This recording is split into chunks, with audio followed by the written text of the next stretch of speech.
everyone, and welcome to this Spring into Health speaker series. Welcome to WOW Television. My name is Margaret Wallis-Duffy, and it is with great pleasure that we're bringing this live broadcast to you today from the Cassie Campbell Community Center here in Brampton. Now, why are we doing this? Well, Wallis for Wellness has just celebrated 22 years in business. That's right, serving our community and beyond, helping to educate, empower, and inspire others to take control of their well-being. Now, Amy Hayes, a registered dietitian, was here with us a couple of weeks ago, and I am super excited for, first of all, to welcome those of you that are in the room here today in Brampton, and for all of you there home in your, maybe in your jammies, checking us out online from the comfort of your home. We are so excited to have a very special guest with us this evening. Dr. Kristy Prouse, the medical founder of the Institute for Hormonal Health. Now, this isn't just any typical woman. Let me tell you, when I read her bio, you will be blown away, and I'm very excited to sort of share with you my story, how I got to meet Dr. Prouse, and then we're going to talk about stress and the impact it has on our health. Now, if you at home have any questions, don't hesitate to send us via Twitter using hashtag WowTVHealth any questions. Of course, you can reach out on Facebook. You can email info@wallisforwellness.com, and we will make sure Dr. Prouse gets that information. And of course, we'll be taking questions from our audience here, which we will all learn. So we're just going to sit back and relax and enjoy the knowledge of Dr. Kristy Prouse. So now, where do I begin? This is a very long bio, and an impressive one at that. Dr. Kristy Prouse began her academic career in 1988 at the University of Western Ontario. She completed a BA degree in psychology, followed by a BSc degree, Bachelor of Science in Genetics and Cell Biology, at the University of Toronto. She then earned her medical degree at Queen's University in Kingston. And in 1997, Dr. Prouse attended the University of Calgary, where she completed her obstetrics and gynecology designation, her residency. And as if that wasn't enough, she's also a professor, associate professor at the University of Toronto Faculty of Medicine, practiced gynecology for 10 years, and more recently has additional training in anti-aging and regenerative medicine through the University of Southern Florida School of Medicine. We're calling this WOW TV, and that bio is WOW. Dr. Kristy Prouse, welcome. Thank you. Thank you. Glad to be here. Yes. Now, for those of you at home that have not watched our WOW Television 3-part series on hormonal health that we taped back in March, it was a huge success, not only because we were able to educate thousands of people across the country, thanks to sponsors like Rocky Mountain Analytical, but also because we've continued the conversation with many men and women about the importance of our hormonal health. Now, how did I meet Dr. Prouse? Well, I have a very interesting journey myself. As an owner of a wellness clinic for 22 years, I've had my fair share of issues with my own health. And that has just inspired me more to share and with our clinic to be able to educate you. 10 surgeries, 4 bowel obstructions, a lung collapse, a fecal transplant. This is all part of what I've done, what I've experienced. And then I went through menopause at 40 years of age. And I was determined not to sit back, shrivel up, and run away. Now, I'm blessed with surrounding myself with an amazing team. I've got an incredible family doctor who really is supportive and helps really look at things from a holistic point of view. But I knew about Dr. Prouse because of her incredible work in integrative medicine. So I sought her out, and little did she know when I sat across from her as a patient that I had a lot more in my mind. You have made a huge difference in my personal health, with my hormones, with my digestive health. And I want to start off by asking you a little bit, why integrative medicine? You've got incredible training. What motivated you, Dr. Prouse? My own health issues, in fact. As you can tell, I've been very busy over the years, and my personality type is certainly to juggle a bunch of balls at the same time, and it served me very well, but at the same time that was exactly the same thing that was killing me slowly. And I had a bazillion balls in the air, and I could do that and could do that quite easily for a long time, but then all of a sudden the balls started to drop. And the first thing that I noticed was the fatigue. Now, of course, I worked on labor and delivery for many years, and so, yeah, duh.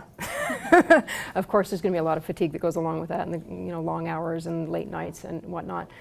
So I excused a lot of it away as being, well, what else would you expect? The next thing, however, that I started to notice was my mental clarity. My forgetfulness just was not clicking in the way that I was used to clicking along. And that was worrisome to me and certainly caught my attention, that's for sure.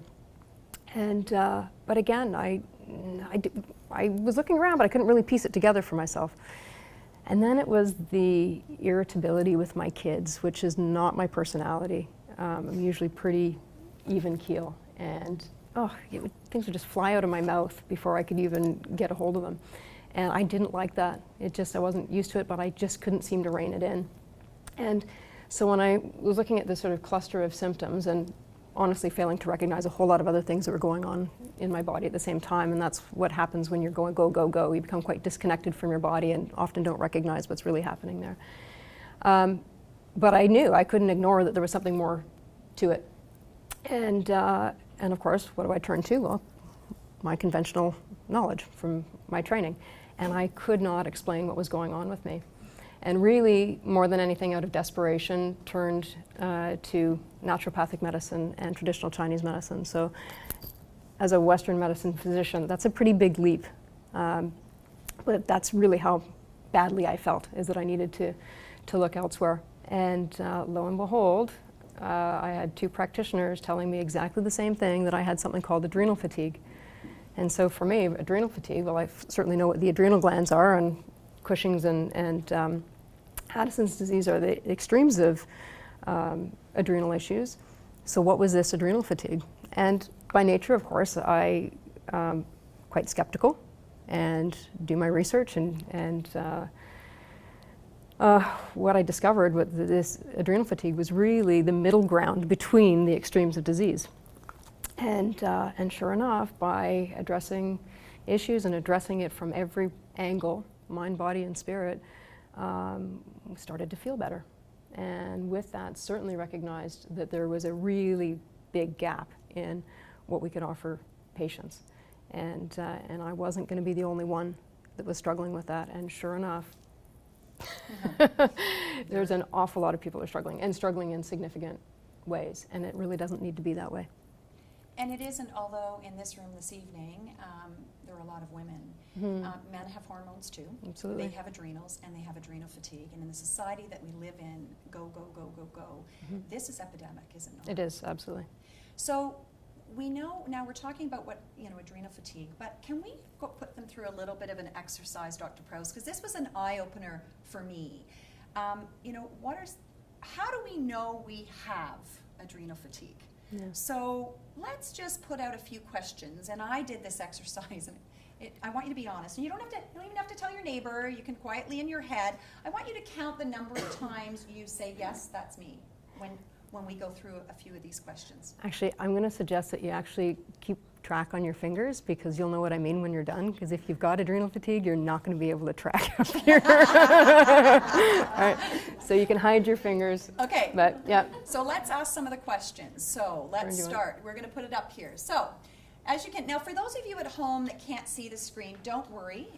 We will be uploading a recorded version of this, and this will be crystal clear. So come back. We will read this out to you, but for those of you at home, you can revisit this. And even those of you in the room, you might want to watch this over again, because you'll learn a lot the second time around.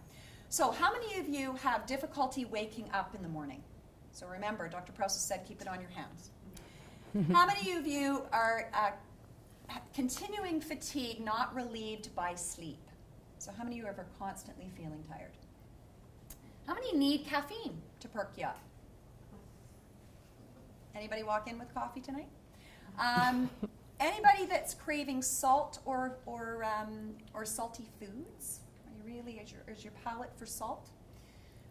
How much energy do you have, or are you really lethargic? Increase effort to do everyday tasks. Are there some days where you're really just pulling yourself through your day? A decreased sex drive. That can be a real telltale sign. Decreased ability to handle stress. Dr. Prouse made reference to saying something to the kids and trying to pull it back before it's out of your mouth, and you just can't do that. Maybe it's at work. that that's happening to you. Increased time to recover from illness, injury, or trauma. You used to bounce back all the time. Now, not so much. And finally, a lightheadedness when standing up too quickly. Now, for those of you, come on in, for those of you in this room or at home. There's a second page. Oh, there's a second page. Yeah. Oh, let's go to the second page. Do you suffer from mild depression? Do you feel less enjoyment or happiness with life? Do you have worsening PMS symptoms? Are your thoughts less focused? Are you feeling kind of foggy and fuzzy? Memory loss, accurate? Decreased tolerance of others? You know, that person that constantly is bugging you that never did before? Do you have a low between 3 and 4 in the afternoon? You don't really wake up till after 10 o'clock in the morning, so it takes you a while to really be aware. You're awake between 2 and 4 a.m. You have decreased productivity and increased symptoms if meals are skipped, so if you're not eating right. Is that the list? That's the list. Okay, so tell Now. all of us here in this room and at home, Yeah.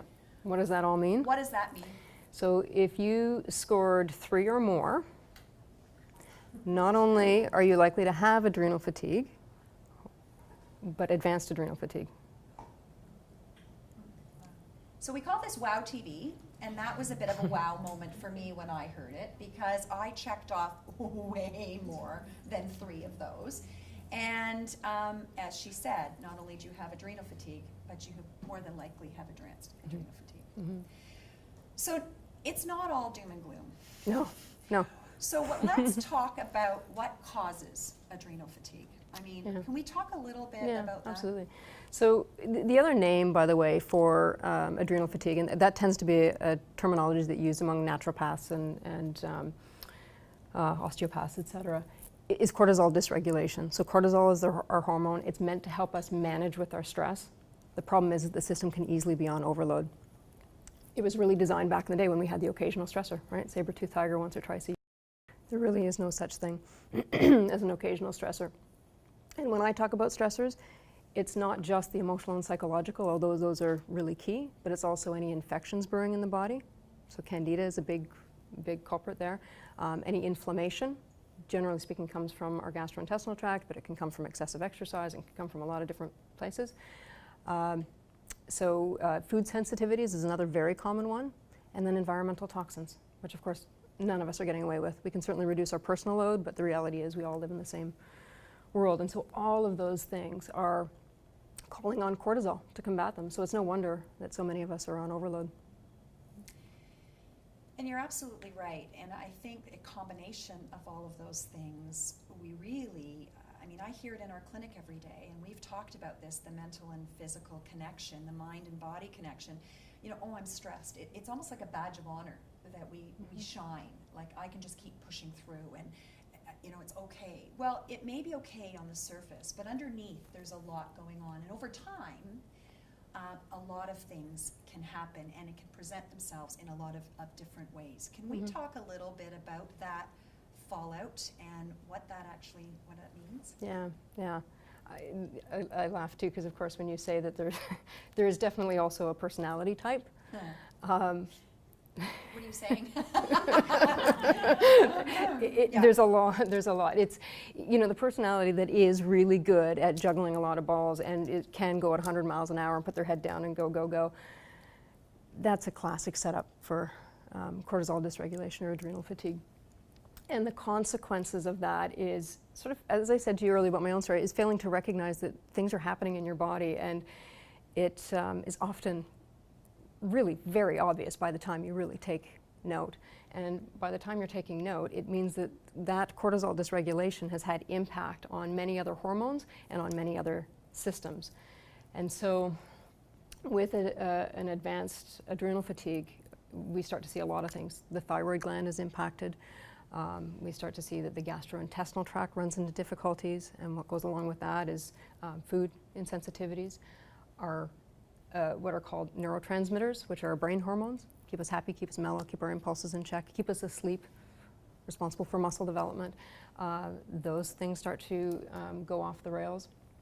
And really, of course, I've just covered a whole broad area of potential symptoms that will fall under the umbrella of cortisol dysregulation. And I can talk about each of those hormones, you know, and the imbalances that it creates. And it does, it wreaks havoc. Right. Mm-hmm. So when we're sitting here in this room or at home and we're feeling tired and weight gain, big one, right? Mm-hmm. Many of us are struggling to get rid of weight that once we could do with a little bit of exercise and it would just melt away. Mm-hmm. Where do we begin? Can we talk a little bit about, you know, that fallout? Do you want to talk about the healing pyramid first, or do we want to look at? Yeah, we can talk about it. There's definitely an order in which you're going to want to treat hormones, and by doing so, or maybe yeah, we can do that. Yeah, okay, that's fine. So this is basically the fallout here. So cortisol is going to impact on the thyroid gland. A lot of people will present with symptoms of an underfunctioning thyroid gland. They present to their family doctor and they say, check my thyroid, check my thyroid. They know something's wrong. Blood work comes back and it looks completely normal, which is kind of disappointing because you want to be able to hang your hat on something. The reality is you can have completely normal thyroid hormone levels, but if you can't make that thyroid hormone bind to its receptor, the thyroid hormones are not doing what they're meant to be doing. And that's, in a nutshell, meant to maintain your body temperature at 98.6 degrees. The reason why our body temperatures need to be stable like that is that every single chemical reaction in our body is going to be temperature dependent. And so when we run on the cold side, which is typical for hypothyroid type symptoms, it means that every chemical reaction has slowed right down. And so from a metabolic standpoint, whether it be weight or hair, skin, nails, gastrointestinal tract, a lot of things are impacted. So when you're looking at thyroid gland, not only do you need to look at blood work, but you also need to do a temperature protocol, which is really easy and inexpensive to do. And then things like iodine status. Iodine is a building block for a thyroid hormone, and 70% of the population is now iodine deficient for many reasons. 70% of the earth's soils are now depleted in iodine. We're not a population that eats a lot of seaweed and kelp. Historically, we got iodine from our table salt, but of course we've encouraged people to stay away from table salt. So there's that whole aspect of it, but then there's also, from an environmental standpoint, if you look at bromine and chlorine, that's in our air pollution, it's in our hot tubs, bromine's in our baked goods, in our plastic water bottles, fluoride in our drinking water. All of those compete with iodine for the thyroid receptor. So in other words, you have to have very high iodine levels so that your body chooses iodine over bromine, chlorine, fluoride that it can't really use in the same way. And so you can see just with thyroid alone, you got to look at it from every angle. But the reality is that you've got to look at the bigger picture from every angle, because if you don't get at the root cause of what's going on here, you're just basically chasing your tail, right? You'll start to feel better and then you get sucked back down again. You start to get better, you get sucked back down. So you've got to explore every potential angle and cover all of your bases if you truly want to get better. Estrogen, progesterone. We typically, of course, associate that with the perimenopause or the menopause. And it is an age-related phenomena to some degree, but a cortisol issue will only undermine anything that's already happening with estrogen and progesterone. That was me, big time. It's a really big problem, and what's happening in our 40s for many of us is that when you no longer ovulate as reliably as you once upon a time did, you're not producing progesterone, which is meant to balance your estrogen. So you've got an estrogen dominant state where your estrogen is here and your progesterone's down here. Cortisol only widens that gap and exaggerates any symptoms that you would have had anyway. That estrogen dominant state sets you up for a lot of estrogen related breast cancer, cervical cancer, endometriosis, fibroids, those sorts of things. Those are estrogen dominant. Forget about heavy periods and PMS and breast tenderness and all that sort of stuff. The whole gamut. I just want to interject here, and not that I share my story, because I do candidly, and not because it's a sad story, but because I think it's an empowering one. I had 10 surgeries because I had severe endometriosis. Was told I may never have children. Went years undiagnosed. It was a horrible, horrible, horrible time. Often we will seek help from someone like you if we find you, first of all. When we hit menopause, I think you just hit a very, very good point, because there'll be younger women in this room and younger women at home that are hoping, to have a family. So fertility is an issue, or PMS is a major issue. And from a preventative perspective, we need to really be looking at this long before we get to menopause. Absolutely. It's never too late, so I don't want to discourage those that are finding it now, because knowledge is power. But you really hit on a point there that resonates with me, because if I'd known that when I was going through severe endometriosis, and Mom, I know you're at home watching this, how, what difference that could have made for my health and overall well-being. For certain. For sure, yeah. So with cortisol, I mean, as a massage therapist, we certainly know the power of touch in helping to manage cortisol levels, and of course exercise. And let's talk a little bit about the healing pyramid and how you approach treatment, because we also want to give some hope here, and we also want to cause some reason to discuss solutions. So you've got a healing pyramid up here. Can you, now for those at home, once again, you can tune in after, but let's talk a little bit about what this is about and why. As I was saying earlier, there's a definite order in which you want to heal hormones. And by doing so, you're really helping to heal the layer above, which heals the layer above. And so by the time you get to a layer, there may be nothing to do at all, and if so, perhaps less of. And so it's really important that we set the foundation. At the bottom here is antioxidant status. Now, Marg mentioned earlier that the Biophytonic scanner is coming. That is basically a non-invasive way of measuring our antioxidant status. And it measures very closely our serum antioxidants, but without drawing blood. It's pretty crazy technology, kind of Star Trek-like. And the reason why antioxidants are so important, those are the compounds that are in our bodies that are meant to fight off the free radicals. And the free radicals are what's doing insult to our cells and to our DNA. 20,000 free radical hits per day on average. So in other words, we need a really good frontline defense mechanism to protect ourselves. That's the free radicals, that's what's doing damage to our cells and to our DNA and setting us up for cancers and cardiovascular disease, eye disease, and that sort of stuff. So from my perspective, it is about prevention and optimization, but it's also, with my patient population, I need to understand that their bodies are not wasting any bit of effort on the day-to-day insults, but can focus their efforts on the healing. And so that's why antioxidant status is at the foundation of it. Antioxidants, by the way, we largely get from our fruits and vegetables. As many of you know, of course, our fruits and vegetables have become increasingly deplete from a nutrient standpoint. And so sometimes it can be really a challenge to get adequate amounts of antioxidants into us. The other definite rate-limiting step, particularly for my patient population, is the gastrointestinal tract and it not being healthy enough to break down and absorb a lot of what's going in by mouth. So that's where antioxidant status is at the bottom. The next layer up from that is something called epigenetics. And that is really the environmental influence on our genetic expression.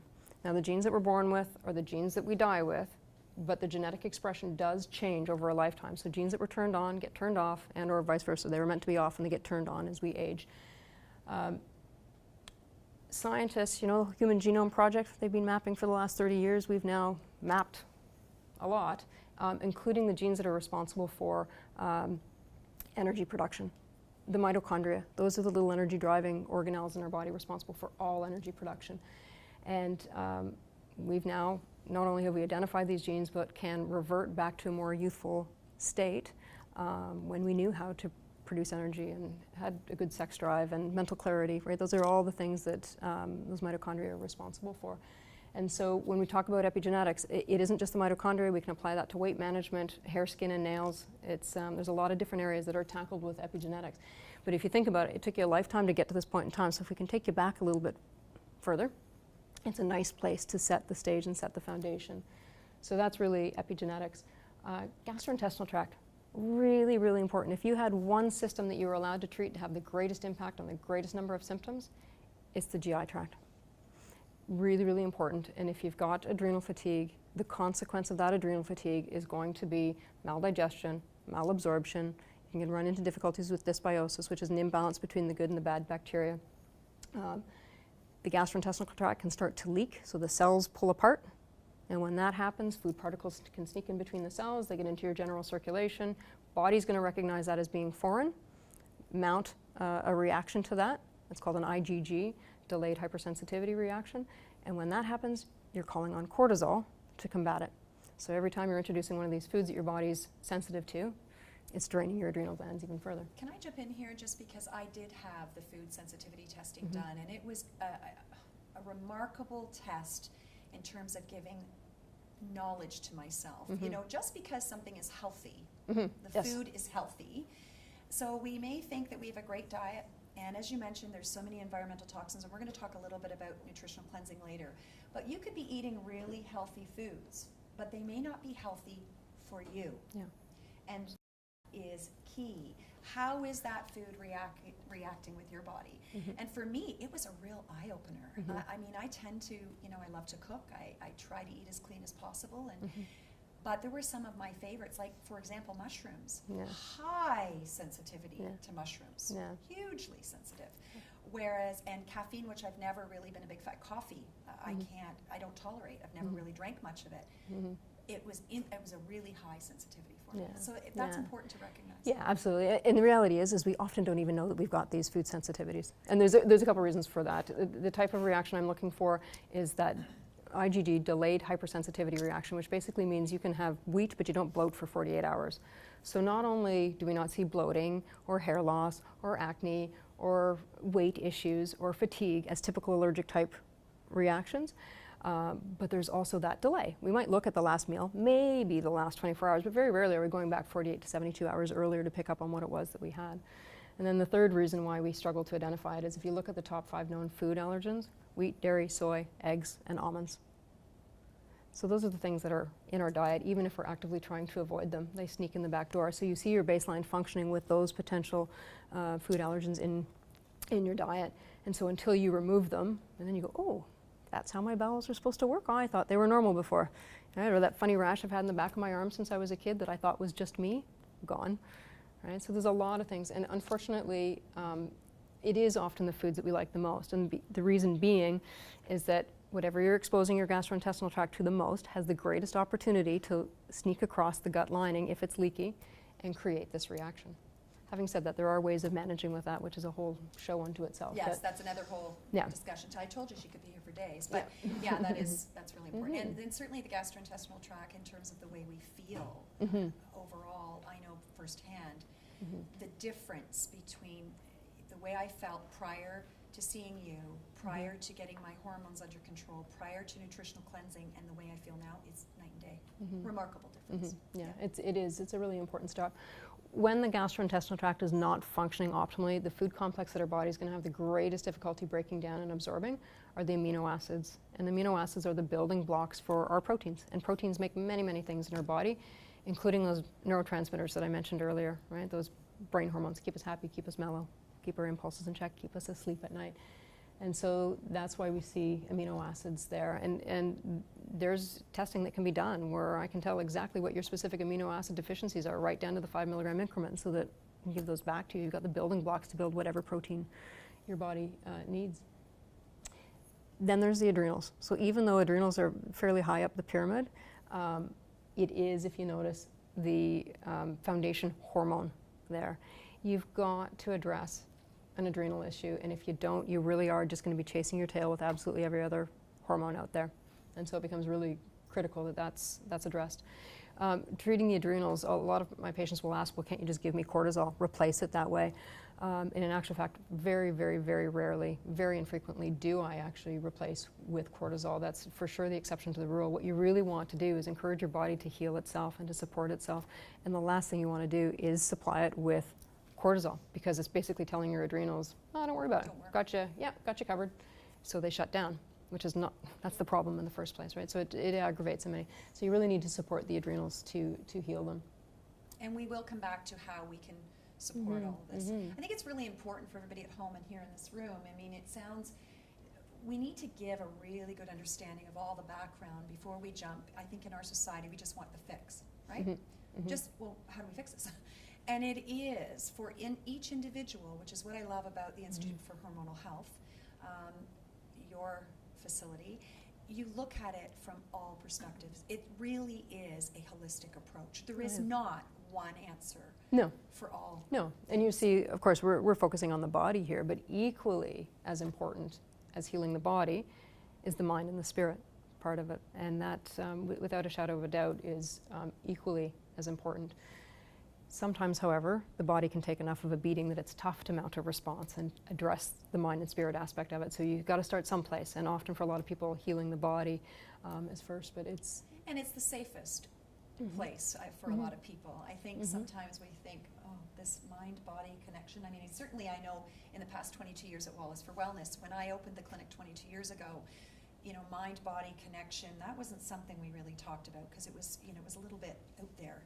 Now I think there's much more of an awareness that in fact you can't separate one from the other, that one does impact the other, that our bodies are a house for our emotions, and that over time it will elicit hormonal responses. Oh yeah. Right? Yep. So I think that's really, really important that we recognize that, and we will talk a little bit about stocking your handbag with some, you know, holistic ways to make a difference. Yeah, yeah, for sure. So thyroid is right above that. So if you've got hypothyroidism, you've got to look at a cortisol issue. And if you've got a cortisol issue, you've definitely got to look at the thyroids. They go hand in hand.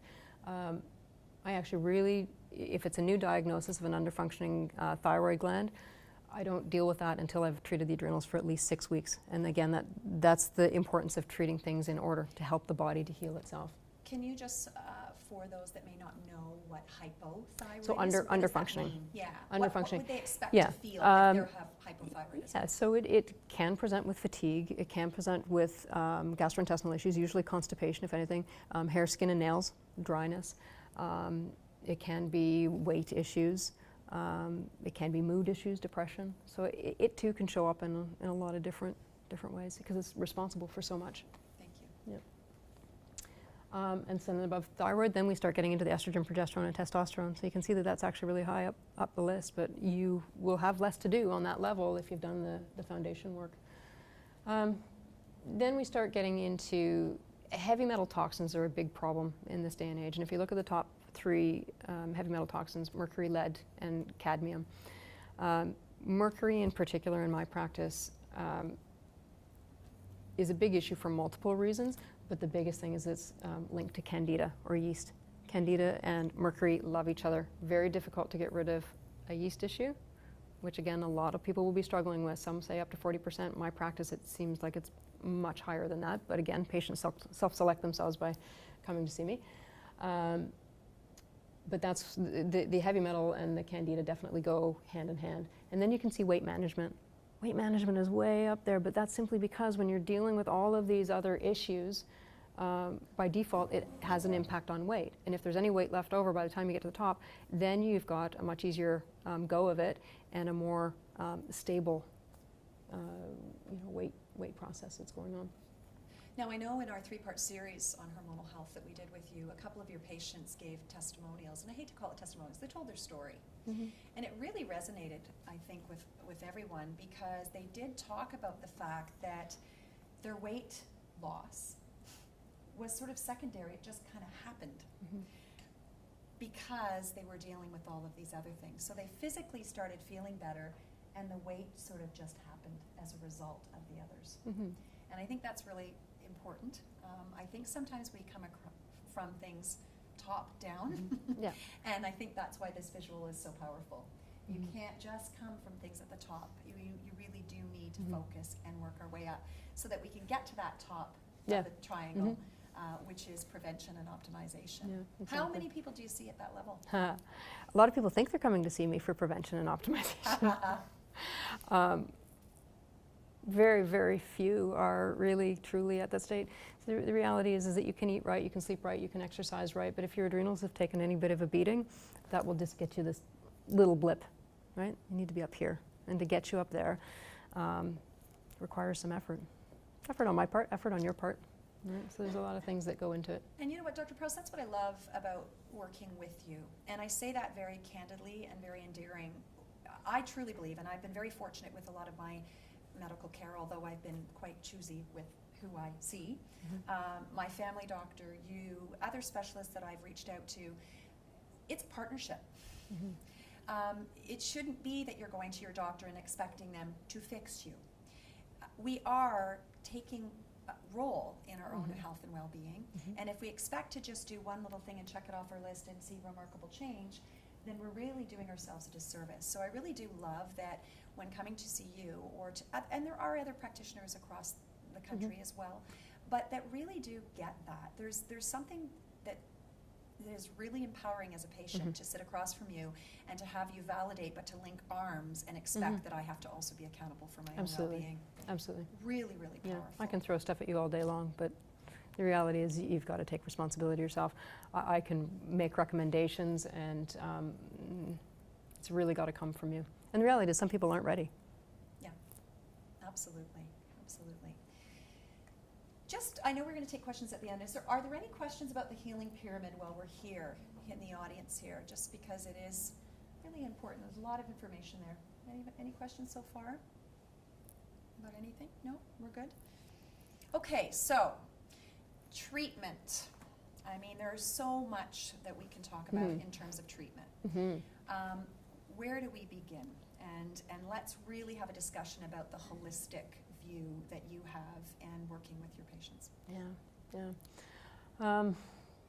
It really comes back to that mind, body, and spirit connection.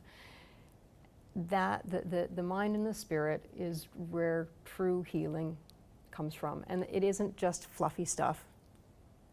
I may have been of that mindset back several years ago, but the reality is some of us have to hit rock bottom. We need to be taken out of the knees before we realize that there's another way of looking at things. The more stubborn you are, I certainly missed the tap on the shoulder and the kick in the shins, and really needed to be taken out before I realized that no, I can't keep doing this. And so that's largely where the renewal of the mind comes into play. There are many on my team, and I've got a brilliant team that supports me, because my area of expertise is going to be the body. As I've said, the mind, the spirit is equally important. And so I've got a great team that supports me behind the scenes and working with individuals, but actually also working on larger audiences who would agree with me, and I would not necessarily, I would have gone, whatever, that stress doesn't exist. Well, right, most will, yeah, stress exists, what are you talking about? The reality is that there is, our stress comes from our perception of what happens to us. And so if you can change your perception of what's happening to you, that really takes the pressure off. But that's a pretty tricky thing to do, and it's a pretty, you need to be persistent with it, because of course we default to old pathways and old ways of doing things, and it's hard to retrain our brains to do otherwise. But that's the beauty of the brain. It is also very plastic. And so if you have laid down a neural pathway, if your default is anger, let's say, and you get into a situation where you're stressed and you default down that anger pathway, when you become very mindful and in the moment of where you're at and where your headspace is at, and you choose something different than anger in that moment, you will create a new neural pathway, and you just have to keep creating that new neural pathway. That old one will dissolve. And so it is entirely possible to lay down new neural pathways that are very helpful. But that stress component of it, it is a really important thing. As I say, hardly doing justice to it in a couple of minutes, but really being able to change your perspective on your stress is critical. And it isn't fluffy. I wouldn't be sitting here. I had to do it. I know that there's a difference between what I was doing before and where I'm at now. Big difference. Thank goodness. Now, you were making reference to one of your team, Michelle Armstrong from Aura Studios, a transformation specialist who I have had the pleasure of doing some personal work with. An amazing woman in so many ways. I'm really excited, and I'm putting it out there to everybody here in this room as well as out there. Michelle is willing to come and do a transformation morning or afternoon, a half-day event where it'd be experiential in nature. Of course, she does a lot with the physical side of things, exercise. I mean, she's my trainer. If you're watching Michelle, I worked out today. But she really talks a lot about the science of positive thinking. What's the science behind the way our thoughts impact the way we do things? The way our thoughts have an impact on our success or our failures? And why we keep doing the same things over and over again, even though we know we're going to get the same result, and that's not the result we want. So I'm putting it out there for those here in this room. If you have an interest, come and talk to me or send me an email, because I would love to have Michelle come and share with us and have some fun. Men are welcome too. Doesn't have to just be women. To really take a look at how we are, what our thoughts define a lot of who we are. And I certainly know as a therapist, I see the impact physically on bodies. I mean, I can remember talking about the mind-body connection, and I was treating a CEO of a very well-known company. and he was having a lot of shoulder pain. And my left brain, my science left brain, had all kinds of reasons why his left shoulder was seized, and I was going to treat him. And of course, being naive, I knew the power of touch was very, very, very, very powerful, but I really didn't have any idea, but the universe has a way of sending you those messages. Mm-hmm. When I started to work on this gentleman, he started to have what's called an emotional release. And now I have to tell you, during my postgraduate massage therapy, we talked about emotional releases, and that when you lay your hands on somebody, they can have an emotional release. It could be crying, it could be laughter, it could be shaking, it could be a whole variety of things, and a person may or may not know why it's happening. And I have to tell you exactly what I was doing during that class. I was doodling in the back of the class because my left brain science head was like, oh, it's a little voodoo for me. You know, if you've got a shoulder problem, we're going to treat the shoulder. I mean, really? Like, what's this emotional first aid stuff? Like, really? So I just was making my grocery list. Until in clinic, you have it facing you front and center. And when a person is having a full-on emotional release on your table, and you have to have a quiet moment to yourself and say, oh, I didn't listen in that class. Now what do? Take a deep breath and trust that you're there professionally to help that person heal. And it's been remarkable, whether it's on an Olympic pool deck, which I've been on with swimmers, or whether it's a CEO or a new mom. I see emotional releases every single day. And you know, when the shoulder pain goes away, and it often had nothing to do with his rotator cuff, Mm-hmm. and had a lot more to do with the fact that after the words I found out that he was going through a divorce, that he was worried he was going to lose his children, there was all kinds of issues that were happening, and it happened to be the area that he held that stress. And I've seen it very powerfully in 22 years. So I think we really need to be aware of that. And so we're trying to bring you to realize the importance of our thinking and how we manifest this in our bodies. So if you want to be involved with a workshop like that, please do reach out. Yeah, Reach she's out to amazing. us. She's used to talking to crowds of thousands of people, and yeah, she's just brilliant. So we want to know, how fast is this going to happen? And I know I love your leaky bucket story. And, you know, a leaky bucket doesn't sound, I mean, you're a gynecologist, maybe it's appropriate. And when you're in menopause, I don't know, maybe a trampoline has a new meaning to me now. Too much information. But can you talk a little bit about the leaky bucket syndrome? And in North American society especially, Yeah. We really do want a quick fix. How is this going to work? Yeah, absolutely. I often, of course, get asked, how long is it going to take before I start to feel better? And there are certain hormones that will heal much faster, and you'll notice improvement sooner rather than later, but there's a huge part of it that is unpredictable, and that's what I call the leaky bucket phenomena. And when I talk about leakiness in our bucket, and we're all leaky buckets, it can be the emotional and psychological stressors, any infections going on in the body, whether it be that candida or respiratory tract infection, bladder infections, doesn't matter, infections, inflammation, food sensitivities, and environmental toxins. Right? So there's some of those things that we can tackle and address. Environmental toxins, for example, we can reduce our personal load, but the reality is that we're exposed to an awful lot, and even that is a little bit of a leak. And so you really need to plug your bucket so that when we go to make you feel better, you top up that much more quickly, and then it's much easier for you to maintain. But the reality is we're all going to have still some degree of leakiness, right? And so you need to stay on top of it. It isn't necessarily a quick fix. And the reality is, you know, everybody wanted to feel better yesterday.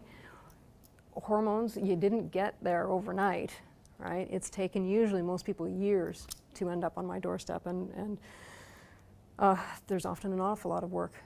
There is, as you can see as we went through that, there's a lot of layers that need to be healed, and you can't address everything all at once. Not only would you guys be overwhelmed, but to come back to that whole idea of healing the layer above as well. It becomes important that you roll things out in phases and stages, and it's a lot more manageable that way. People, generally speaking, are feeling considerably better by the 2 to 3 month mark. Again, it really depends on how leaky your bucket is and how deplete you were to begin with. But to truly go through a whole healing sequence with advanced adrenal fatigue, even if you do absolutely everything we tell you to do, it can be 1 to 2 years to truly heal adrenal glands. I mean, you guys are feeling better sooner than that, but to truly heal, it takes a lot longer. And see, the temptation is when you start to feel better, you go back to your old ways. and you end up where you started again. You've made reference to environmental toxins numerous times, and part of our speaker series, Dr. Michael Colgan, who you know, a phenomenal world-renowned researcher in nutrition, great guy, he really talks a lot about the impact that toxins, environmental toxins, have on our overall health. And you also made reference to our vegetables, our fruits, our food is really deplete of the nutrients that it once had, even when our parents were children. I'm really excited because Wallis for Wellness is about to, just launched, today in fact, a professional program in isogenics. It is a program, a nutritional cleansing program that I have used and have seen huge benefits from. Can you speak to what is nutritional cleansing really, and why? I mean, we know you're saying why toxins have a toll, but why is it so important to cleanse the body of this? Yeah, you could sort of approach that on many angles, but perhaps maybe the easiest thing, because it'll capture a lot of people's attention, is if we just solely were to look at weight management. Yes. Right? Because to talk about liver detoxification isn't really all that exciting, although really crucial. Because yeah, and to that point, I think it's really important to clarify for those of you at home that we're not talking about some weird bowel cleanse. We're not talking about some strange, unsafe thing. We're talking about liver, loving our liver, and getting our body rid of toxins so that all of our systems can work efficiently, correct? Absolutely. Yeah. The liver is responsible for over 500 functions, and so it's really critical and really crucial. But if we look at it from the angle, from a weight perspective, one of the reasons why we've got fat is to sequester environmental toxins out of circulation, where they will do less harm than floating around in our blood. And so when you cleanse somebody and you detoxify and you get rid of some of these toxins, fat will often follow. So not only is it cleansing from that point of view, and isogenics happens to be right down to a cellular cleanse, but it's also a system, and there are many others, but isogenics does happen to be a nice one that works well for a lot of people, and actually works very well for people with adrenal issues. It's also supporting. It's healing the gut. It is supporting the adrenals. And that is so crucial. I mean, for a person like myself that had 4 bowel obstructions, and firsthand, we did my amino acid profiling, my gut was a wreck, an absolute wreck. I thought, oh, well, how am I going to do a cleanse? How am I going to go to work every day? I'm going to be running to the bathroom. I can't treat patients and be excusing myself. It's not about running to the bathroom. In fact, I have more energy. I worked out on Monday here at Cassie Campbell when I'm on a cleanse day. Now, did I do that on my first cleanse day? Nope. I had a pretty bad headache, and I paid attention to what my body was telling me, and I knew what I had put into it in the days prior. But it is really about supporting that system, and as you mentioned, it's giving us nutrients that our body is perhaps not getting. Starting my day every day with a protein shake. We live busy lives. We know the importance of eating properly. Does everybody take the time to do that? Can you speak a little bit, and this is something I get asked about a lot, whey protein, soy protein. Can you address soy protein, please, especially when it comes to hormone? Yeah, soy in this day and age,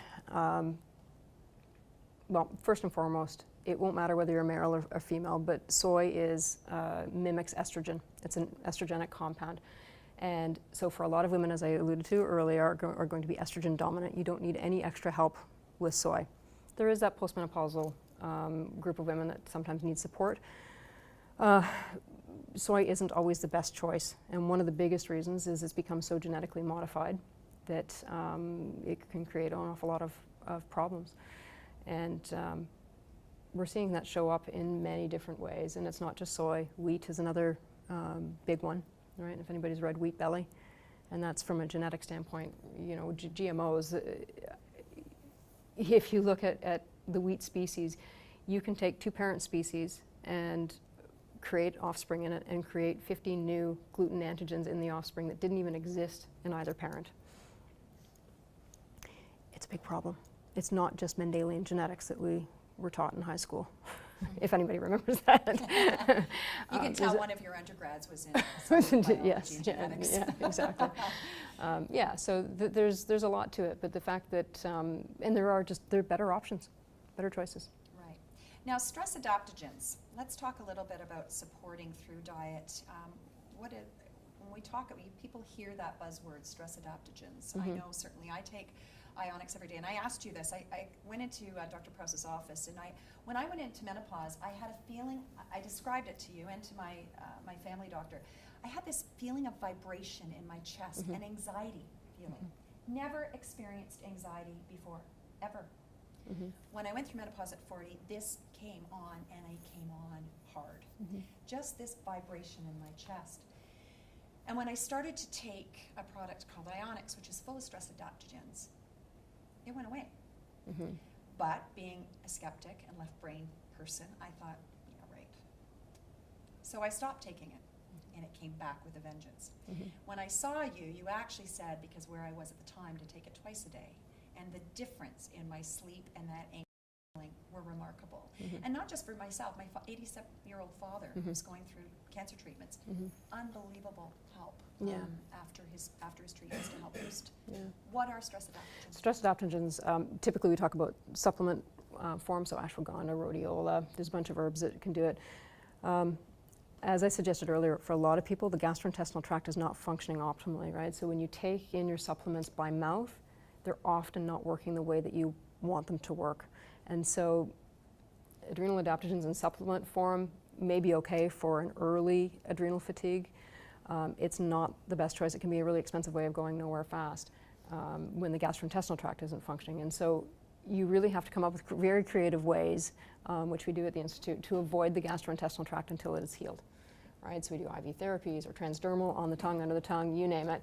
When you're using the gastrointestinal tract, ideally it's in liquid form because your body will have a much easier time of absorbing that, and or there are other technologies that... And liquid form is so yeah. crucial. And so that's one of the reasons why it works so well for you, is that your body's not having much in the way of challenge in absorbing it, even though maldigestion, malabsorption was going to be a problem, right?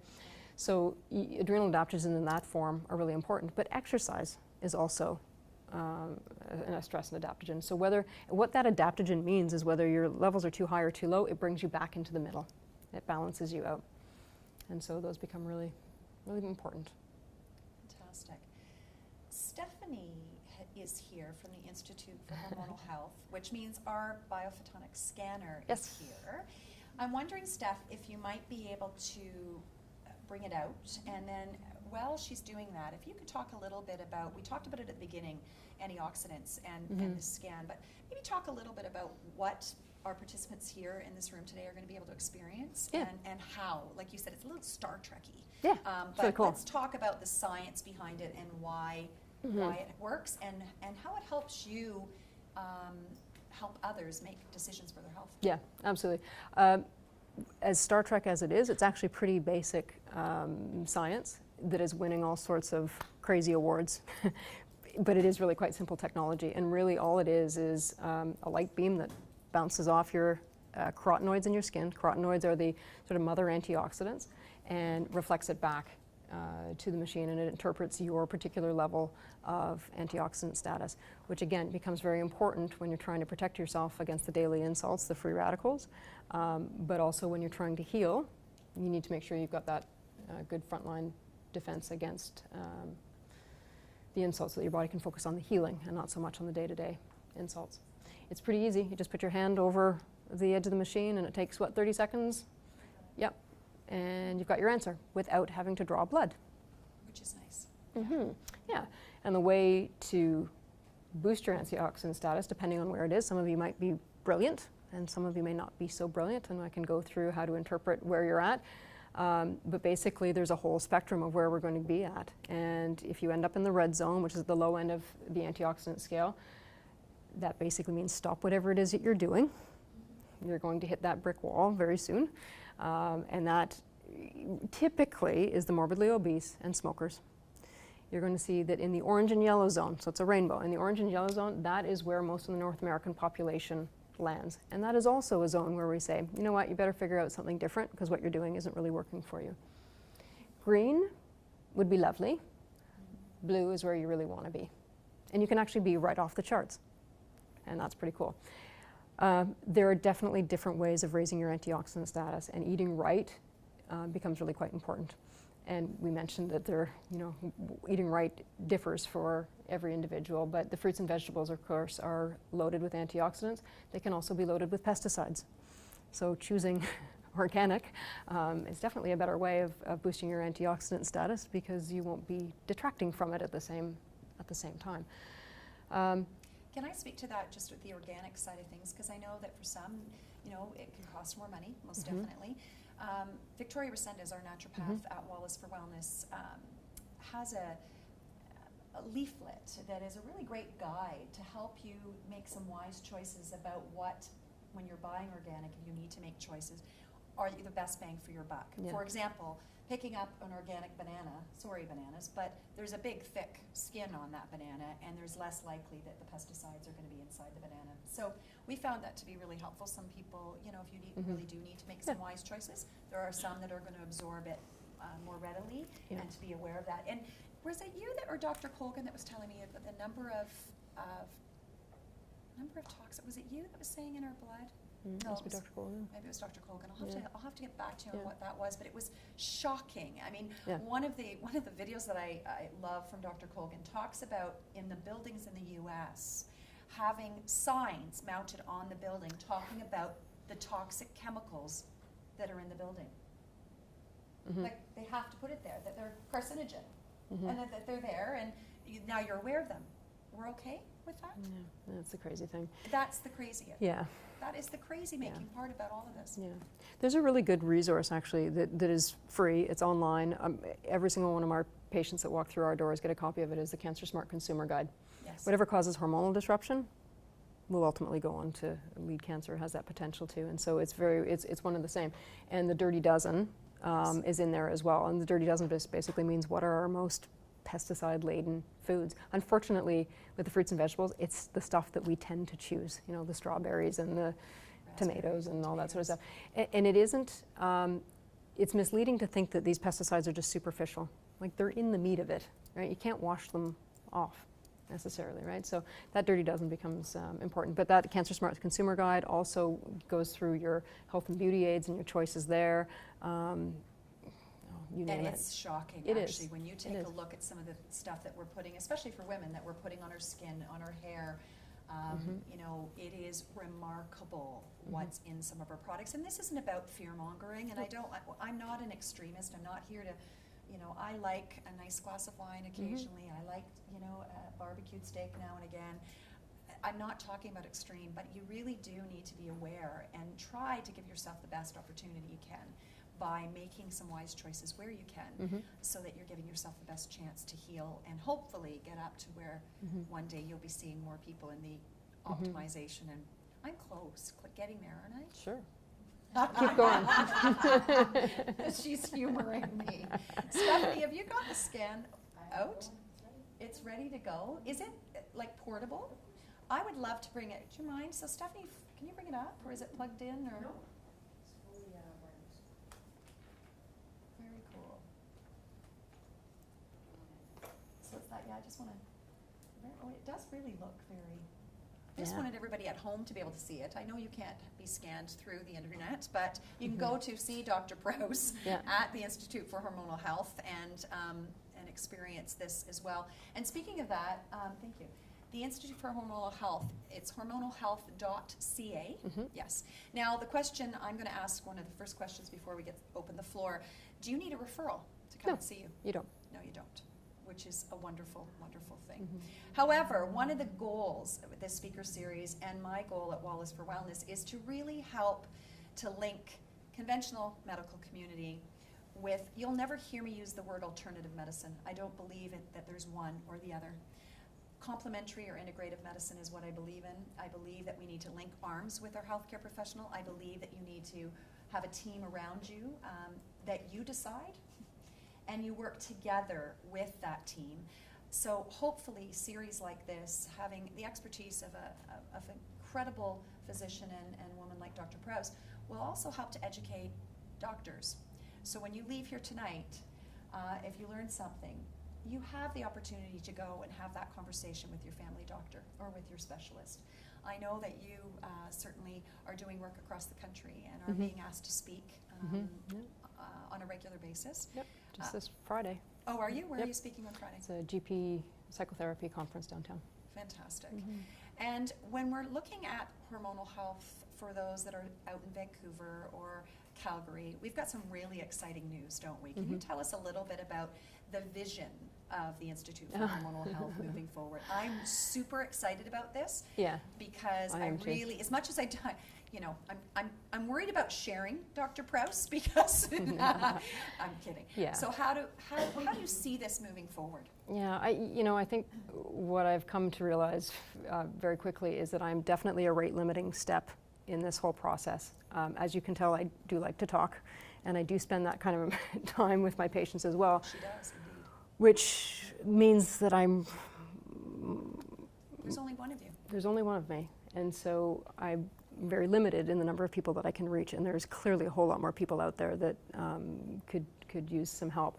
And so one of the things that I really would like to accomplish is reaching a greater number of people that are in need and maintaining the highest quality of care while doing so, and educating. Those are the three big things. And so a lot of what I'm doing and a lot I can do is put this in a different format, and actually in an online format, to get a lot of the stuff that we've talked about, which is generalizations, out of the way, so that when I do talk to you guys, it can be specific and tailored to your needs. And that will save a whole lot of time, and of course my time is an expense, right? An expense back to you guys, and so that's a big part of it. But it also allows me to reach a greater number of people, and so there's a whole lot more to it than just that. But the other part of it is that I can also be doing remote consultations, so it won't matter whether you're in. I've got patients from Halifax and from Sudbury and from Dubai, and so obviously coming to the Institute from that great a distance doesn't make sense. And so I can do a lot of consultations by Skype. Which is great, because you do feel like, just like here, you're sitting down in your living room having a conversation, an interaction, which is really empowering. Yeah. I really have always left your clinic feeling empowered. There have been times overwhelmed because you just think, oh my goodness. But what's so motivating, and what so many women have shared with me that have experienced working with you, is that the motivation comes from feeling better. And I certainly, so you did say it could take a year or two, but I can tell you that even making some of these changes have made a significant difference almost immediately. Oh yeah, absolutely. Yeah, you do start to feel better than that year or two, but Yeah, it you're can. being realistic. Absolutely. Now, and I have to tell you, your how many questions did I have to answer on that intake? I mean, she asked everything about everything, which is what I was like, yes, someone is listening to all of me. That was so important. It is how many, it's I crazy don't know. amount. It takes most people about 30 to 40 minutes to fill in the intake questionnaire. It's a series of it's not that challenging, but it's time consuming, because I do ask you about your earwax and your all sorts of crazy things that you wouldn't think would be hormonally based. But it does take a while to fill it in, but it gives me a really complete picture of what's going on for you. And the output of that questionnaire also allows you guys to see yourself at a glance. And it's a bar graph, and it's your symptom profile and where you line up, and we need to focus our attentions on investigations and then ultimately healing.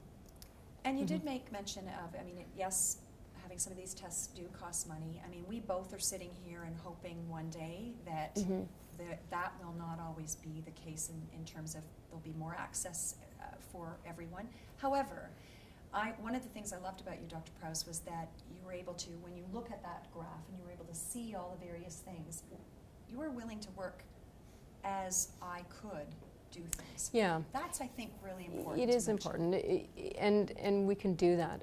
But what I would say is the reality of it is if you really don't explore this issue from every angle from the get-go, and you miss out on your particular key feature.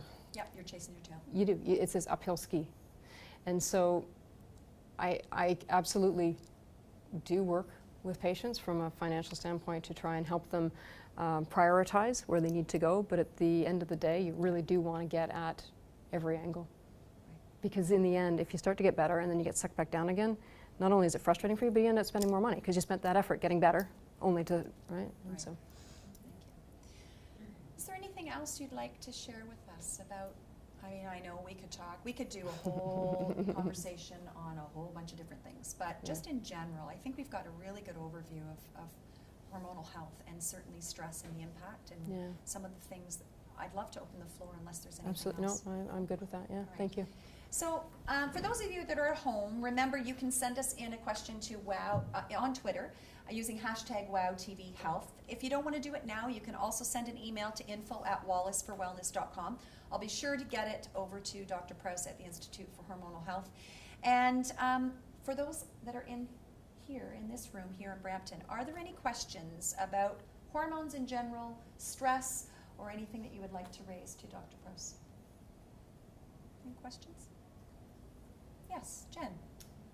Just in terms of cortisol and belly fat and Mm. menopause, I mean, as a trainer, I have many women that's their big thing is, you know what, I've never had this before, what's going on? And I know it has to do with cortisol levels. but- No, you're right. Yeah. Yeah, So can I absolutely. just repeat the You question, bet. just because for those of you at home, we don't have a mic in the audience. So Jennifer, Ageless Fitness, was just asking, as a trainer, she sees a lot of women that are in menopause or perimenopause that have a lot of issues getting rid of body fat, especially in the midline, so visceral fat. And we know that there's a link to that in cortisol. Could you address that and explain sort of what that connection is and perhaps what we can do to help? Yeah. Cortisol, as you've come to learn, has an impact on a lot of systems, and one of them is that belly fat. That's pretty classic. Having said that, of course, if there's an estrogen-progesterone imbalance, that tends to be hip, thighs, and bum. All over tends to be thyroid. And so, Can you repeat that? Because I think this is really powerful. So Yeah. if you're It's a- belly it's- fat, I mean, this yes, is general. it's very general. But- But belly fat tends to be a cortisol issue. Hip, thighs, and bum tends to be estrogen-progesterone imbalance. And all over tends to be thyroid. That's really powerful. I think at least it's a starting point for people. Okay. Yeah. So, so when we talk about that belly fat, it was very interesting to me when you were talking about, and the word you used was that when you cleanse, the fat is released. Yeah. You're not losing weight. Mhm. That protected fat that's there in the middle of our body it leaves our body when Mhm. we Right. when we cleanse. Yeah. Right? Yep. Gosh, the body's amazing. It is. It's protecting. I mean, it's protecting from something bad, but then it's creating visceral fat, which is also hard on our heart. Yep. So that's very, very powerful. Does that answer your question, Jen? That's great. Any other questions? Yes. I was diagnosed with hypothyroid February of last year. Okay. So he gave me the Altroxin and off you go. And every 3 months I go back and it's the same thing. Your levels are great. Keep on it. It's like you're going to see a metabolism change. You're going to lose the weight. I'm at the gym 4 days a week, eating clean. I haven't lost a pound. Yeah. How do you feel? Awful. Yeah. So, so this lovely lady in the audience here is asking. She was diagnosed with hypothyroidism, was given medication by her family doctor a year ago, was told that her metabolism would change, she would lose weight, and would be feeling herself. She hasn't lost a pound, and Dr. Prouse just asked, "How are you feeling?" And she said, "Awful." Yeah. And that's typical. I knew what your response was going to be because that's not an uncommon thing for me to hear. As I was talking about earlier, is that with the thyroid gland, you do have to look at it from multiple angles. What you're getting in your Synthroid or Altroxin and whatever it is you're being prescribed is T4, which is the inactive form of thyroid hormone. It relies on our body to convert it to T3, which is the active version. That's what makes us feel better.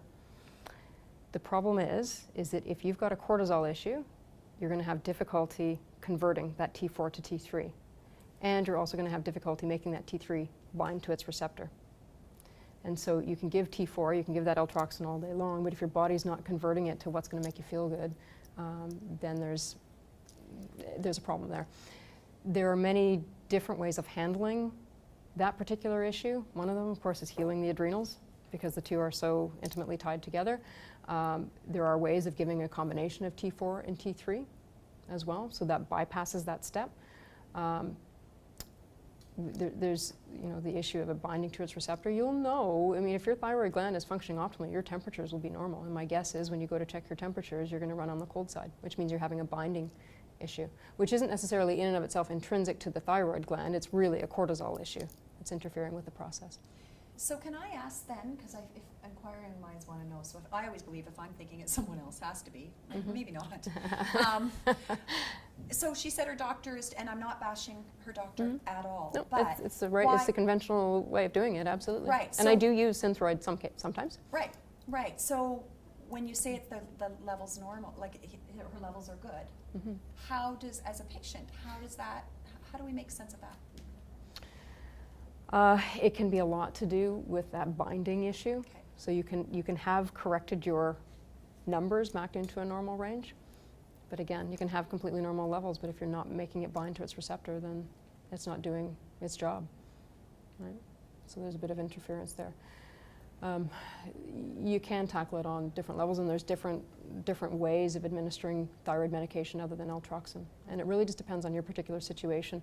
The thyroid gland, you really do need to expose it for what it really is, and do you have antibodies against the thyroid, because that changes your management, right? So is it an iodine status issue, right? So you don't have the building blocks to make enough of your own thyroid hormone. Is it a combination thereof? Yeah, usually. Right. Thank you. Did that answer your question? Any other questions? Yes. I was just wondering, monthly we get hormone-related headaches that last like 3 days. Are they start there or the end?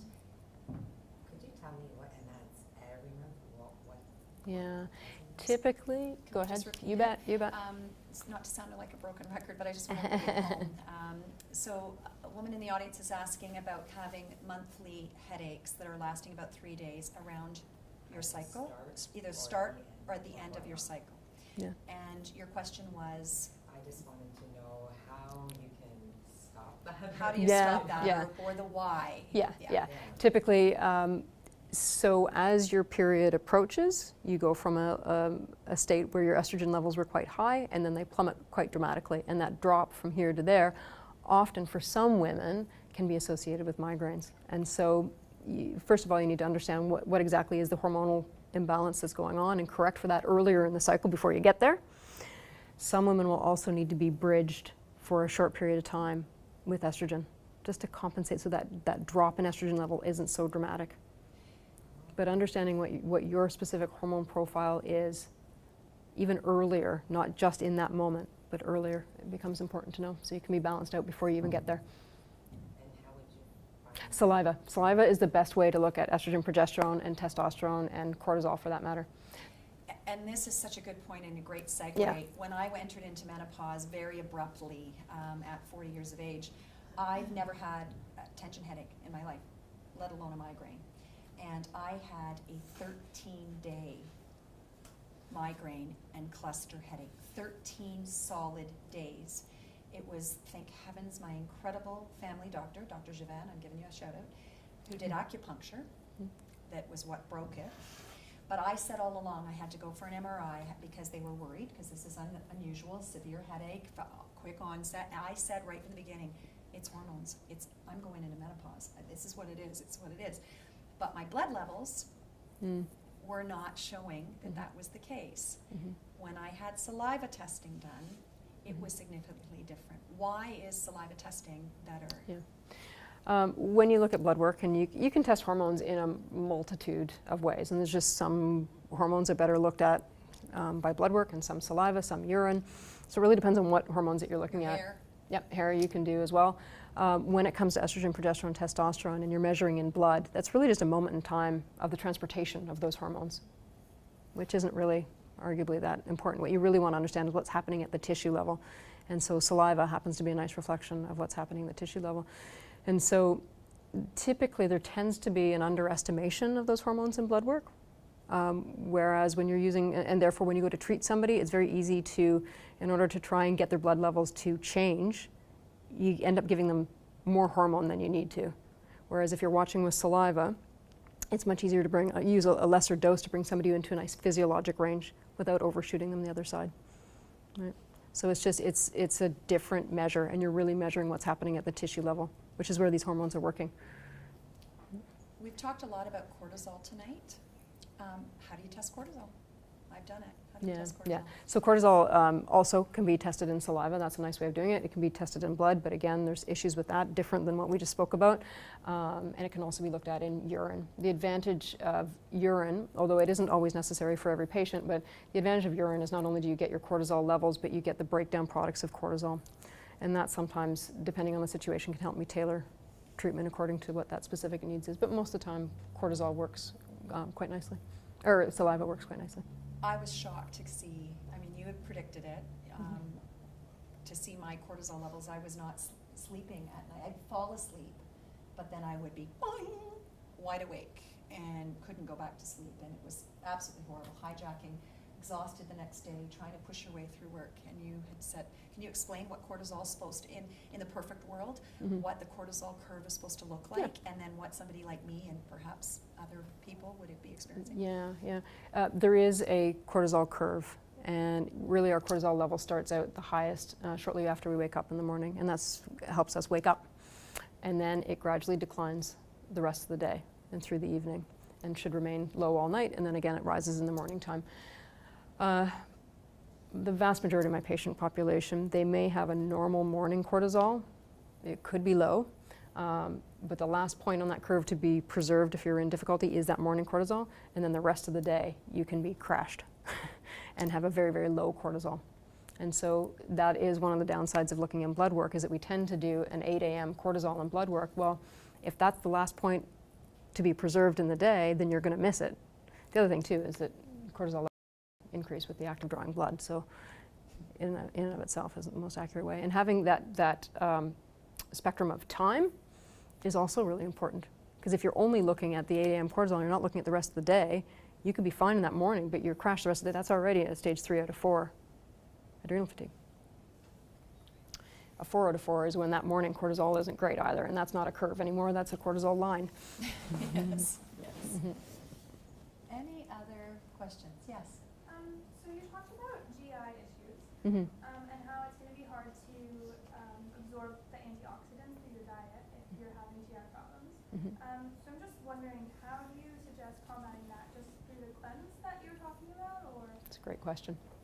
So this lovely young lady at the back is asking, we talked a lot about gastrointestinal tract and how it plays a significant role in being able to absorb antioxidants.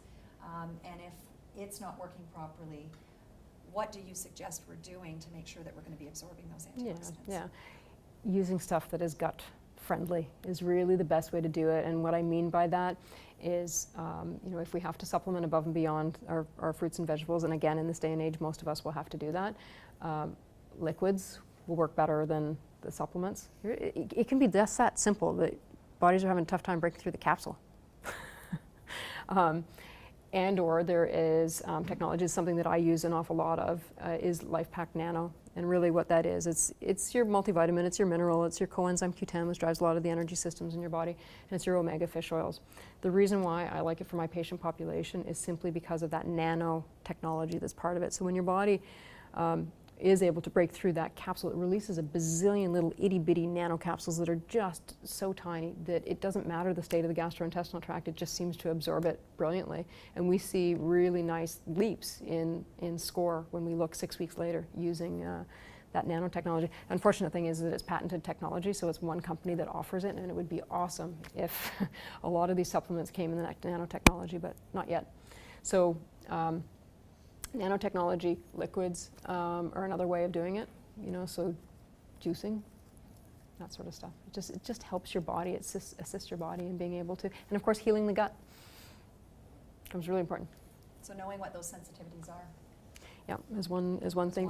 Repopulating the gut, right? That's where your probiotics come into play. Yeah. Making sure there's balance there, removing the insults, so whether it be Getting rid of the environmental toxins. Yep, So like and you the- said, the cleansing is very Yeah, important. So it's, once again, it's not one thing. Yeah. It's a whole wide range of things. And the neat thing is there's a lot that we can do. Oh, yeah. And will make a big difference. It doesn't have to be, you will see a difference when implementing a few of those things. Yeah. For sure.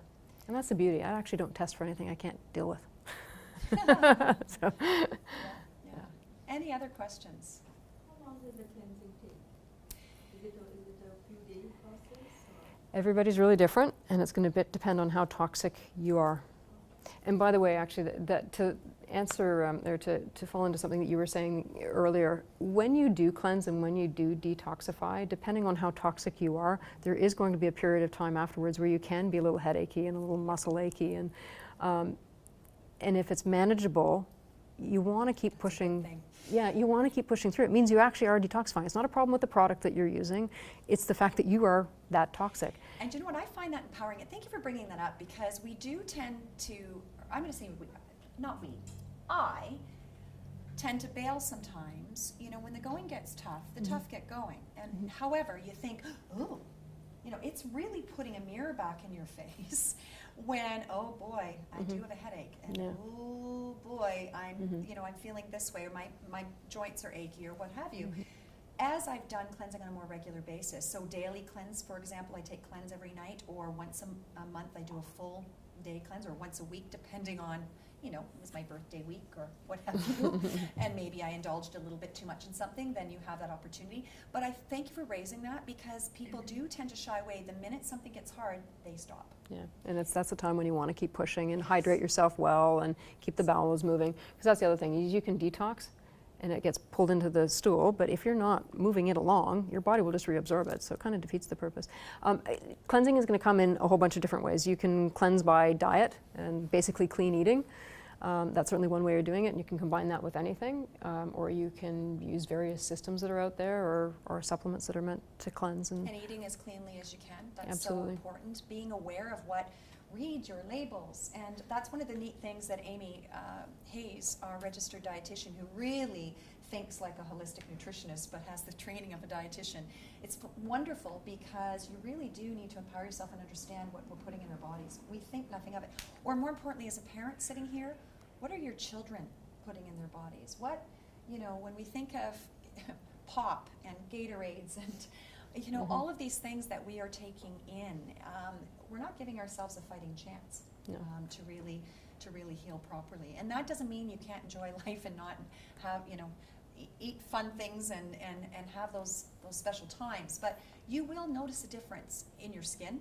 I saw a huge difference in my skin when I started paying attention to that. So really, cleansing can come in many different forms. One of the cool things is we're here to help coach you. Our whole team is here to help wherever we can. And actually, before you leave tonight, we have some cleanse drink that you can try, and it's not going to make you run to the washroom. It's a cellular cleanse, but you can actually see this is full of vitamins and minerals and product to help actually support your system. But that is a very good question, and every person's different. I know different people that have done cleansing at my clinic. Some people fly through it. Others we know that are very toxic. It has to be adapted, right? Otherwise, they do bail. Yep. Yeah. Yep. As a mom and a teacher, how do you present the cleansing to your family? Well, certainly cleansing isn't for children, first of all, but it is in terms of eating a clean diet and showing by example. I mean, I always say at home, my kids will be laughing when they're watching, good food in first. That's always been the rule, good food in first. There's nothing wrong with having a treat, but be aware that food is medicine. And so showing them that. Having good nutritional habits. You know, I involve my kids in the kitchen. We start our day with a protein shake, and kids can have that. They may not have to take the cleanse, but they can certainly be getting proper nutrition. Making them aware that how do they feel. I know my daughter's one. She doesn't like to drink, or she drinks only milk and water, but she'll sometimes forget to drink in the day. And when she comes home after school and has a headache, one of the first things I'll say to her is, how much water have you had today? She's dehydrated. So I think as a massage therapist, one of the things I love to do is to bring people back into their body and have them listen. We do this a lot. You know, people will come in and they don't even realize. They'll say, oh, I didn't know that was sore, and oh, what's that? They've been living outside their bodies. And as parents and as teachers, I think it is should be our goal to help inspire our children to pay attention to their bodies. They do tend to have a real incredible intuition if you just nurture that, and then give them the skills to be able to say what that is, and then something that they can do. So whether it's exercise, it's all about leading by example, you know. And it is a change. It's a change of mindset, but it is really a motivating one, because once you start to see the difference and feel the difference, the kids will too. Yeah. Do you have anything else to add to that, Dr. Prouse? Well said. Any other questions? I just wanted to mention that I too have had thyroid problems in the past, but I was on allotroxin, and then I was also taking hemp seeds. And then I did blood work, and my doctor called me in to say that I actually normalized my thyroid. But now I'm starting to feel some symptoms again, so is it safe for me to go without testing my iodine levels to either take iodine or kelp? Kelp I'd be much more comfortable with because you're unlikely to sort of overload on kelp. Right? But iodine supplementation you can, and that's becomes very important to know where your baseline is, and so that depending on how depleted you are, you're replaced with X amount. If you overload on iodine, you can create a thyroiditis, which is an inflammation of the thyroid gland, which gives you problems as well. So it's an excellent question. It's not the skin patch test, by the way. That's a very subjective way of looking at iodine status. There is a way, an iodine loading test, where you give your body a challenge of iodine and Where see. can they go to get information about that, Dr. Prouse? My I mean, website. your website has Yep. got it on there? Yep. Yeah, excellent. Yep. And so, yeah, basically you see how much of your thyroid gland took up that loading dose of iodine and how much of it got peed off. Right? And so there's a certain threshold. We should be above 90% should be peed off. And so, in other words, only 10% is being sucked up by the thyroid gland. I'll tell you, absolutely every single patient now but 2 that I've tested for iodine status, and I don't test them all, but if you've got hypothyroidism, have all been abnormal. It's a big problem. Pretty simple one to correct too. One of the things that I'd like to extrapolate out of that discussion, and thank you for that great question, is that we talk about complementary medicine, and there are many resources. You can walk into health food stores, and there's all kinds of supplements. We have to be very careful that we are seeing professional people that can guide us. We had a conversation last week, Dr. Prouse, you and I, about one of the owners of Nature's Source, who is a biochemist, so a very left brain science guy, and he owns Nature's Source, which is a phenomenal go-to resource for supplements. And there's how many? Do we have 4 locations? Yeah, I think 4 now. There's 4 locations. And he hires to be in his stores naturopaths and homeopaths and pharmacists to be there to answer your questions. But he does really also scream from the rooftops, and this is why I really respect his approach. And that is, just because it's natural doesn't mean it's safe. And if you're on medications, we are not here in any way, shape, or form, Wallis for Wellness or the Institute for Hormonal Health, to in any way, shape, or form tell you to stop doing one thing and do something else. That's what complementary integrative medicine is all about. And he is actually, Sanjeev is his name, has created a whole compendium for physicians or for us to be able to look at, okay, you're on this particular medication. Well, what supplements should you not be taking and why? Because it could interact negatively. And then what vitamins can you be taking to support your overall health? To me, that is the approach we should be taking with our health. That we should be working together with our family doctor and our healthcare professionals, but also being aware that you just don't want to go out and start taking something because you can go purchase it from somewhere and not recognize all of the other fallout that can happen from that. Important. Yep, absolutely. And that's why people like Dr. Prouse and Dr. Prouse works with naturopaths and homeopaths and family doctors and surgeons and what have you. You can link arms. I think that's very, very important. So that's an excellent question. Any other questions? Yes. Okay, so you were talking about food sensitivities, and so I got my food sensitivity testing like a while ago, and I've been doing it for quite some time, and I'm pretty strict with it, but the past year, so like my original symptoms are coming back, so I'm wondering, do I test again, maybe they changed, or? Yeah, if there's an underlying cortisol issue that's going on there, and of course we've got a bunch of people under the age of 20 in our practice with advanced adrenal fatigue, so our kids are not immune to this either. They're being equally as hammered as we are, and therefore the gut is really struggling. That leaky gut phenomena that I was telling you about, so the cells that line the gastrointestinal tract, they're meant to be tightly fixed together so that food stays within the GI tract. But with stress, they'll start to pull apart. Those food particles will sneak in between the cells. Your body will recognize it as being foreign, and mount this IgG reaction to it. So what you were doing a year ago is where you were at a year ago. If the leakiness of the gut was not addressed, and or the cortisol issue, because that was ultimately the cause, and or candida or any of those other things, if it wasn't addressed, the gut's going to still be leaky. And so whatever you're exposing to, you're going to continue to develop more and more food sensitivities. Yeah. So got to back up the bus. Holistic approach. Hmm. Any other questions? Yes. A couple weeks ago, I went back for my 3-month thyroid check, and he told me that I was very low on hormones and estrogen. So he said the last alternative he had for me would be hormone replacement. Mm-hmm. And I opted totally out of it because I have breast cancer in my family. Mm-hmm. Mm-hmm. Yeah, and of course there is the big Women's Health Initiative study that came out in 2002 that revealed very clearly that there were risks associated with conventional hormone replacement therapy.